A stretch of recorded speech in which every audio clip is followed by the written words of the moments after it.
माझ्या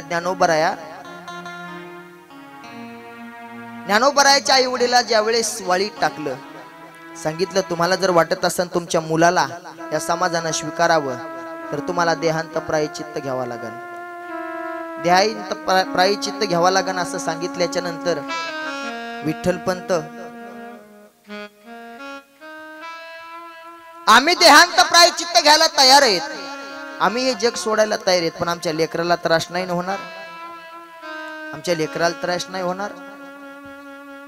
तो बापही बघा, बाप कळायला लय वेळ लागत असतो बरं, आता वेळ नाही ना, बाप कळायला वेळ लागत, म्हणून तो म्हणतात ना लई अवघड आहे गड्या उमगया बाप रे, उमगया बाप रे. भागवत गुरुजी त्या बापाचं हृदय जरी महाराज दगडासारखं असलं, त्या बापाच्या हृदयात प्रेम खूप असतं आपल्या लेकरासाठी.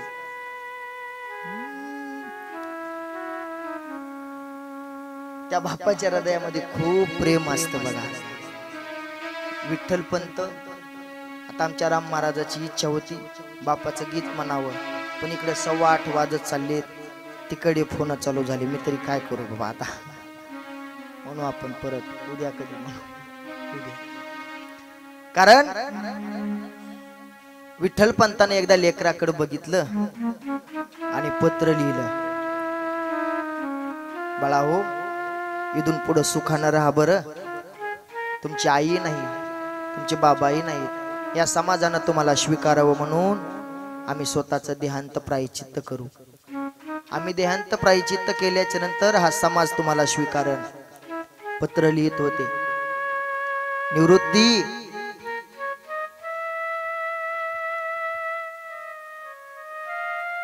ज्ञानोबराया, मुक्ताबाई, सोपान काका पत्र लिहिलं, ज्ञाना आता मोठा तूच आहे बरं, कारण निवृत्ती दादा हरवले होते, ज्ञाना आता मोठा तूच आहे, माझ्या सोपानाची काळजी घे, आणि माझी मुक्ता तर खूप लहान आहे, तिचे बोबडे बोल समजून घेत जा, तिला काय पाहिजे ना तर देण्याचे प्रयत्न करत जा. पत्र लिहिलं आणि दोघांनाही महाराज देहांत प्रायश्चित्त केलं. सकाळी ज्यावेळेस तर माझे ज्ञानोबराया उठले, आणि ज्ञानोबराया उठल्याच्या नंतर ज्ञानोबरायाची सवय होती बघा, सकाळी उठल्या उठल्या ज्ञानोबराया म्हणायचे, आई, आईला आवाज देवा. रुक्मिणी मातेनं लगेच माझा ज्ञाना उठला, कारण ज्ञानोबराया सकाळी लवकर उठायचे. ज्ञानोबरायानं उठले आणि ज्ञानोबरायानं आवाज दिला, आई. आईचा काही ओ येत नाही. दुसरी वेळेस आवाज दिला, आई. आईचा आवाज येत नाही. ज्ञानोबराया घराच्या बाहेर आले, त्या कुटियाच्या झोपडीच्या बाहेर आले, आजूबाजूला बघतात आई दिसत नाही, बाबा दिसत नाही. परत घरात गेले तर घरामध्ये ते पत्र पाहिलं, पत्रावर लक्ष गेलं. माझ्या ज्ञानोबरायानं हातात पत्र घेतलं आणि ते पत्र वाचत होते. ज्ञाना, आम्ही चाललो रे बाळा, स्वतःची काळजी घेत जा, या जगानं तुम्हाला स्वीकारावं म्हणून आम्ही देहांत प्रायश्चित्त घेत आहोत, सोपानाची काळजी घेत जा, माझ्या मुक्ताईचे बोबडे बोल समजून घेत जा. ज्यावेळेस ते पत्र वाचत होते ना, माझ्या ज्ञानोबराया रडत होती. ज्ञानोबराया हुंदके देऊन रडत असताना ज्ञानोबरायाच्या रडण्याचा आवाज सोपान काकाला गेला आणि सोपान काका गडबडून उठले. सोपान काका उठले, जसं माझ्या ज्ञानोबरायाच्या जवळ गेले. दादा, काय झालं दादा रडायला, का रडतो दादा, आई कुठे गेली आपली?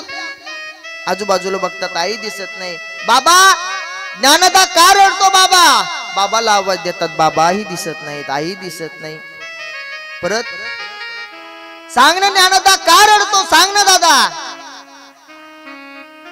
त्यावेळेस ज्ञानोबराया सांगतात, सोपान, हे सोपाना, आपले आई बाबा आपल्याला सोडून गेले रे, या जगानं आपल्याला स्वीकारावं म्हणून आपले आई बाप आपल्याला सोडून गेले ना. ज्यावेळेस सोपान काकाला असं कळालं, सोपान काकाही मोठमोठ्यानं रडत होते आणि दोघांच्या रडण्याचा आवाज ऐकून चिमुकली मुक्ताई उठली. आणि चिमुकली मुक्ताई उठल्याच्या नंतर त्या मुक्ताईने विचारलं, दादा काका का रडता तुम्ही, ज्ञानदा का रडता? त्यावेळेस सोपान काकाला तर बोलायचं सुद्धा कळत नव्हतं. फक्त सोपान काका रडत होते, मोठमोठ्यानं रडत होते. मुक्ताई विचारत होती, अरे का रडताय सांगा ना मला. त्या बोबड्या बोलात विचारत असताना ज्ञानोबाराने सांगावं, अगं मुक्ते, तुझ्या मस्तकावून फिरवणारा हात आता या जगात राहिला नाही मुक्ता. आपली आई आपल्याला सोडून गेली ग मुक्ता. दादा अगं आता या जगामध्ये आपली आई राहिली नाही, आपला बापही राहिला नाही. त्यावेळेस मुक्ताई आपल्या भावाला समजून सांगते, ज्ञानदा अरे आई आणि बाबा इंद्रायणीला पाणी आणण्यासाठी गेले असतील, येतील थोड्या वेळात, थांब मी बघून येते. आणि चिमुकल्या पावलानं मुक्ताईनं असं पळत बाहेर जावं. आई बाबा कुठे तुम्ही? ज्ञानदा सोपान काका रडतय, कुठे तुम्ही? लवकर या. त्या बोबड्या बोलांना आवाज द्यावं. आजूबाजूला बघावं, आई दिसत नाही, बाबा दिसत नाही. परत वापस यावं. ज्ञानदा सांगणार आहे कुठे आई? अरे मुक्ता खरंच सांगतोय मी, आपली आई आपले बाबाही या समाजानं आपल्याला स्वीकारावं म्हणून या जगाला सोडून गेले. समाजाची काय गरज होती दादा? आपल्याला या समाजानं स्वीकारावं ही आपल्याला गरज नव्हती रे, पण जगामध्ये आई बाबा पाहिजे होते. आता मला सकाळी सकाळी मी आई कोणाला म्हणू? माझे बाबा मला घोडा घोडा करत होते, आता मी कोणाच्या पाठीवर बसायचं? मुलीचं बापाचं खूप प्रेम असतं ना. त्यावेळेस सोपान काका ज्ञानदा आता ज्ञानोबरायला वाटलं, मायही मलाच व्हावं लागल आणि बापही मलाच व्हावा लागणार आहे. त्यावेळेस माझे ज्ञानोबरायानं समजून सांगितलं, मुक्ता अगं जाऊ दे, ही देवाचीच इच्छा असेल, ही देवाचीच इच्छा असेल, आपण असं समजू. आणि दोघालाही समजून सांगितल्याच्या नंतर आता जेवणाचं कसं करायचं? माझे ज्ञानोबरायानं झोळी घेतली आणि भिक्षासाठी निघले, मधुकरीसाठी. दारोदारी जावं. मधुकरी ज्यावेळेस लोकांना दार उघडाव, दार उघडत्या क्षणी म्हणावं, अरे संन्याशाचे कार्टे कशाला गावात आलात? तुमची सावली जरी आमच्या अंगावरती पडली ना, आम्हाला परत आंघोळ करावं लागते. आणि आज त्या ज्ञानोबरायाच्या समाधीचं पाणी आपण अंगावर शिंपडतो का? तर आपण पवित्र होण्यासाठी. ज्या समाजानं माझ्या ज्ञानोबरायाची सावली सुद्धा अंगावर पडू दिली नाही, काय त्याग आहे महाराज. किती दुःख होतं ज्ञानोबरायाला.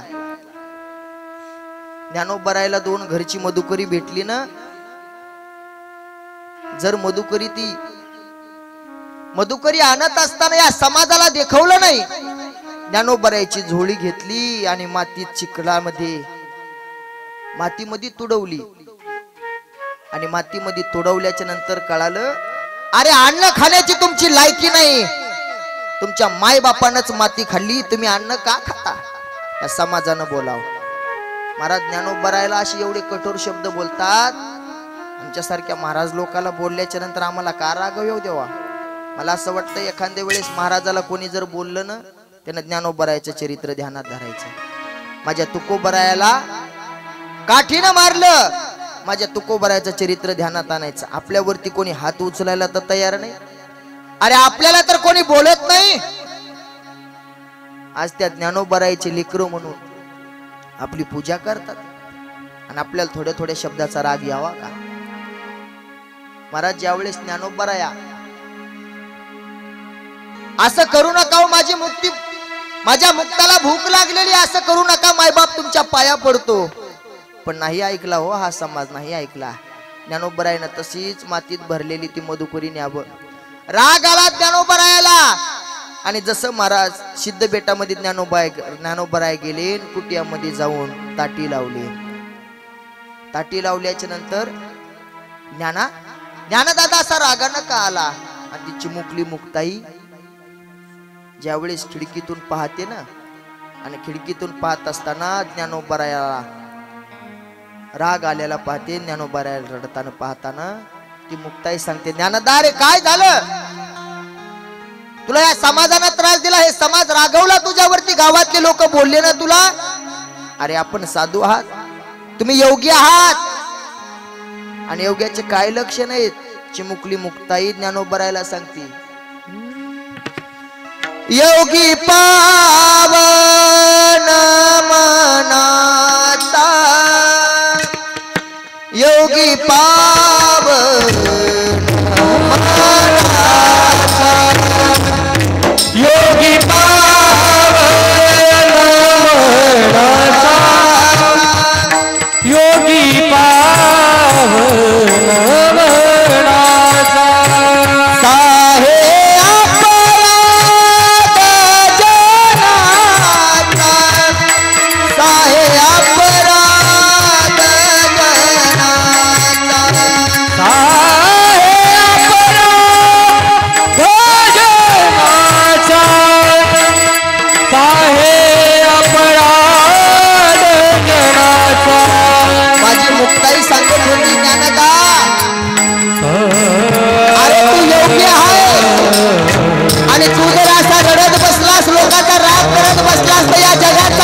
कसा व्हायचा?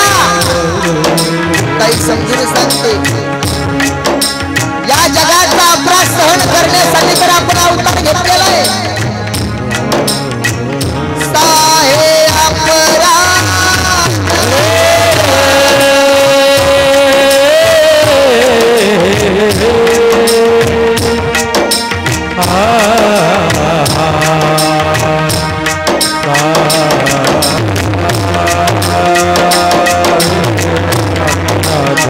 काही खाऊ देणे माय बाप या जगाने माझ्या ज्ञानोबरायाला मधुकरी सुद्धा, दोन घास सुखाचे सुद्धा.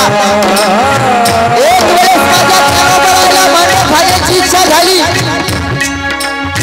या समाजाने माझी चिमुकली मुक्ताई खापर आणण्यासाठी गेली, खापर सुद्धा दिले नाही. ओ खापर खाऊली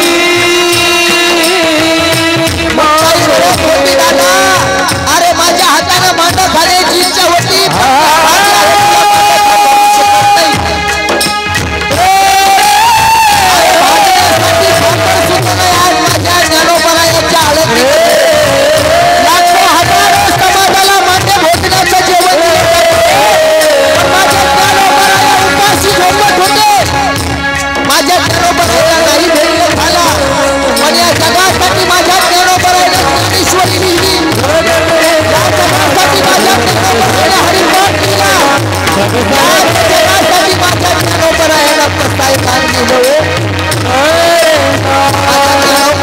स्वतःच्या पाठीवरती मांडे आज तो समाज माझ्या ज्ञानोबरायाच्या समाधी 16,000 लाखो संख्येनं साजरा करतो. माझ्या ज्ञानोबरायाचे चरित्र डोळ्यासमोर ढसा ढसा पाहत नाही. कधीतरी तयारी व्हायला पाहिजे मायबा.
ज्ञानोबरायाचं चरित्र आहे महाराज. अहो किती वेळेस ऐकल्याच्या नंतर माझ्या ज्ञानोबरायाचं चरित्रानं पोट भरल. एक सांगू का? माझ्या ज्ञानोबरायचं चरित्र ऐकत असताना ज्याच्या डोळ्यात पाणी आलं नाही ना, समजावं त्याला ज्ञानोबराय कळलेच नाही.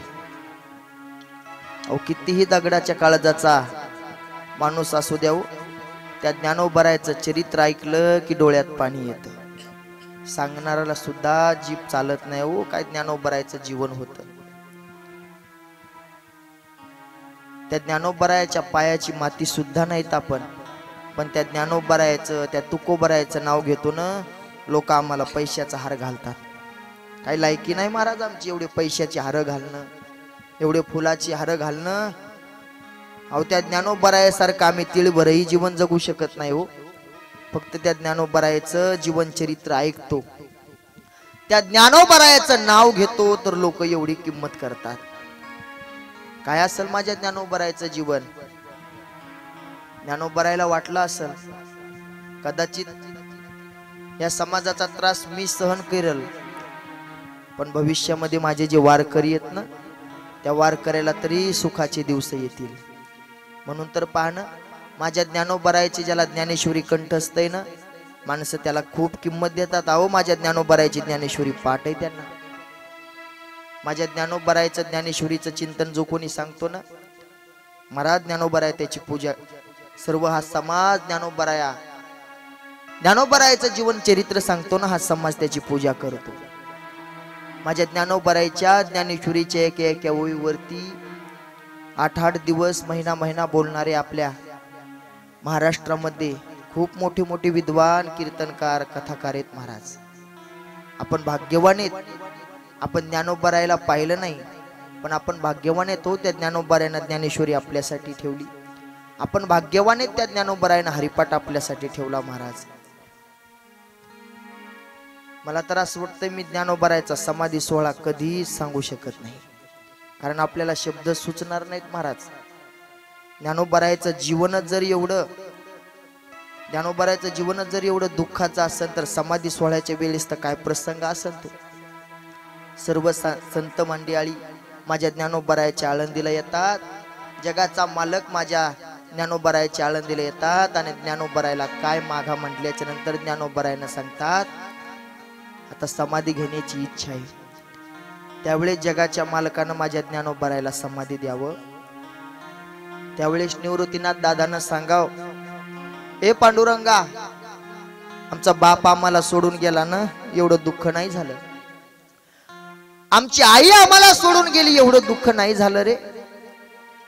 पण हा ज्ञान आम्हाला सोडून जातोय ना, अंतःकरणामध्ये असं दुःख होतंय की या ज्ञानोबरायाला सोडून आम्ही राहू शकत नाही.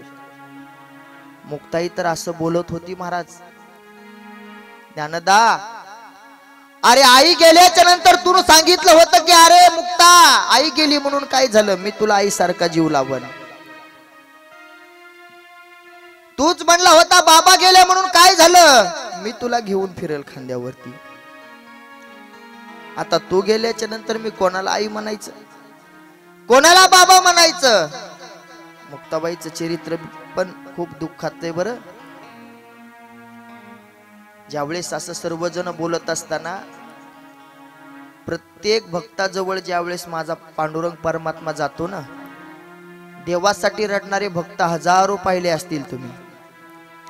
देवासाठी रडणारे भक्त हजारो पाहिले असतील, पण माझ्या भक्तासाठी रडणारा देव म्हणजे माझा पांडुरंग.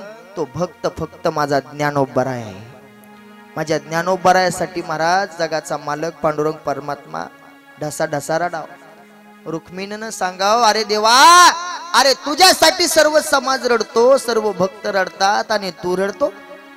त्यावेळेस रुक्मिणीला समजून सांगाव माझ्या पांडुरंगानं, अगं रुक्मिणी, असा योगी दुसरा नाही कोणी. हा ज्ञाना नसून साक्षात मी आहे, पण स्वतःचं जीवन पाहून मला सुद्धा रडायला येतं.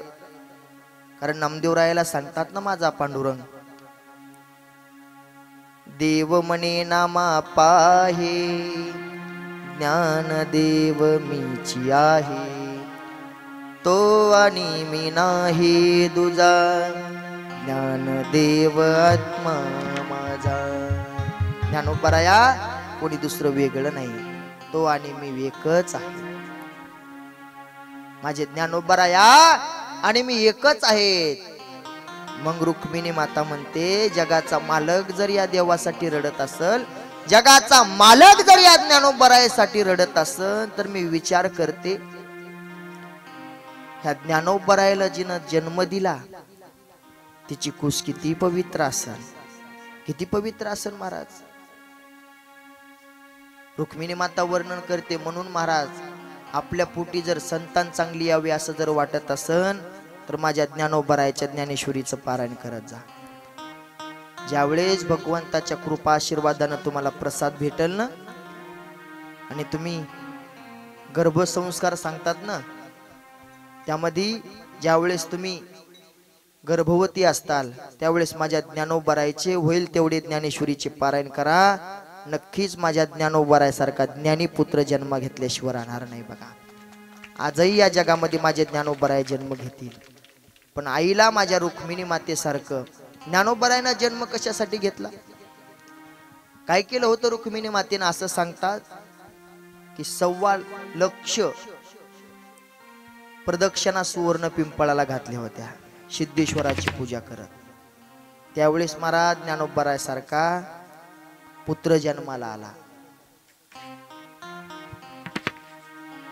महाराज आईनं मुलाला जर जन्म दिला ना, कसा द्यावा माहितीये का? जननी जने तो ऐशी जनी, दाता जनी या सूर, नहीं तो जननी बांझ भली, काहे खोए अपनी नूर. जननी जने तो ऐशी जने, दाता जने या सूर, नाही तर जननी बांझ भली. पुत्र झाला तर असा जन्माला यावा, सूर नाही तर ज्ञानी, एक तर छत्रपती शिवरायासारखा. मुलगी जन्माला यावी ताहिल्या होळकरांसारखी, झाशीच्या राणीसारखी. पुत्र जन्माला यावा तर राजासारखा, माझ्या ज्ञानोबरायासारखा, तुकोबरायासारखा. नाहीतर असं वाटतं महाराज त्या मातेनं उगा आपल्या शरीराचा खराबा करून आहे तसं बांज राहावं. साधू संतांचं चरित्र महाराज किती सांगितलं तर पोट भरणार नाही, पण आता मला मात्र पोट भरावं लागणार आहे, कारण आता मला जावाच लागणार आहे. आता मी म्हणलं होता 8:30 पर्यंत, पण 9:15 वाजले. तुमची माफी मागतो, खरंच मला हे चरित्र सोडण्याची इच्छा नाही, पण आज आणि असं झालं योगायोग 4 दिवसाचा आपला सप्ताह खरंच कळालं नाही कधी झाला संपला, कधी कळालंही नाही. काल आमचे राजेभाऊ म्हणले, महाराज आपल्या सप्त्याचा कितवा दिवस आहे? म्हणलं झाला आजचा 3रा, उद्या संपायला. नाही हो, मी म्हणलं नाही खरंच उद्या संपायला. त्यावेळेस त्यांच्या डोळ्यात पाणी आलं. अहो कसे दिवस संपले काही कळालंच नाही. 4 दिवस झाले, 4 दिवस. तुम्हाला तरी कळालं का? संताची कथा ऐकत ऐकत आपलं जीवन असंच घालवावं. आणि आपण भाग्यवान आहेत, आता मोबाईल आहे तुमच्या सर्वांकडे. म्हणून तुम्हाला विनंती आहे, बरं सर्वांना विनंती आहे, मोबाईल मध्ये दुसरं काही पाहण्यापेक्षा, दुसरं काही ऐकण्यापेक्षा प्रत्येक संताचं जीवन चरित्र, संपूर्ण जीवन चरित्र त्या मोबाईल मध्ये ऐकत जा. आणि मोबाईल मध्ये ते जीवन चरित्र ऐकून आपल्या लेकरं ज्यावेळेस म्हणतील आई गोष्ट सांग, त्यावेळेस सांगत जा माझ्या ज्ञानोबरायाची गोष्ट, सांगत जा त्यांना तुकोबरायाची गोष्ट, सांगत जा माझ्या सखुबाईची गोष्ट. सखुबाईसाठी स्वतः देव सखू होतो आणि त्या खांबाला बांधून घेतो, माझी सखुबाई पंढरपूरची वारी करते. सांगत जा. प्रत्येक संताची कथा आहे हो, प्रत्येक संताची ऐकत जा. ऐकताल नाही इथून पुढं? हा, कोण कोण ऐकल हातवरी करा बरं. वा वा वा, आपली जेवढी बाकीचे हात नाही वरी केले त्या आरती. समजा तुमच्याकडे मोबाईल नाही, पुढच्या वर्षी सप्त्यातर्फे द्यायला एक फोन. सर्वांचे चिन्ह तमस्तक होतो. ऐका, एक सूचना आलेली आहे. उद्या सकाळी 7:30 ते 8:30 पारायण होईल. 9 ते 10 30 मिनिटं